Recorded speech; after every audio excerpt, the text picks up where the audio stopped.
পতিপত্নীৰ বলিদান। সুৰজিত আৰু ববিতা এহাল পতিপত্নীৰ নাম। সুৰজিতৰ পত্নী ববিতা সঁচাকৈয়ে দেখিবলৈ বৰ ধুনীয়া আছিল। বিশেষকৈ ববিতাৰ চুলিতাৰিয়ে সুৰজিতক বৰকৈ আকৰ্ষণ কৰিছিল। সি পত্নীৰ চুলিখিনি বৰ ভাল পাইছিল আৰু সদায় তাইৰ চুলিৰ প্ৰশংসা কৰিছিল।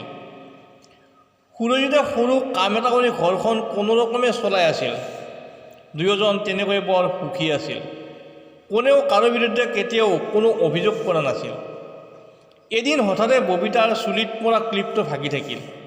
গতিকে তাইৰ চুলিখিনি বান্ধিবলৈ বৰ অসুবিধা হ'ল। পিছদিনাখন তাই সুৰজিতক চুলিত মৰা ক্লিপ এটা আনিবলৈ ক'লে। সিদিনা সুৰজিতৰ হাতত ক্লিপ কিনা পইচা নাছিল। গতিকে সি পত্নীক দুদিন ৰ'বলৈ ক'লে। পিছদিনা সুৰজিত কৰ্মস্থলীৰ পৰা আহি থাকোঁতে সি দেখিলে এখন দোকানত পুৰণি ঘড়ী বিক্ৰী কৰিব পাৰি।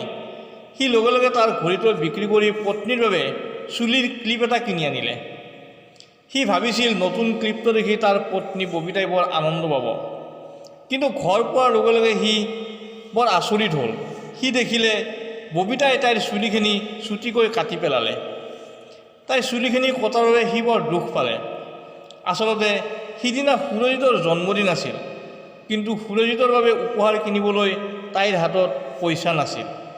সেয়ে তাই ধুনীয়া চুলিখিনি বিক্ৰী কৰি স্বামীৰ বাবে নতুন ঘড়ী এটা কিনিছিল আৰু সেই ঘড়ীটো তাই সুৰজিতক উপহাৰ হিচাপে দিছিল।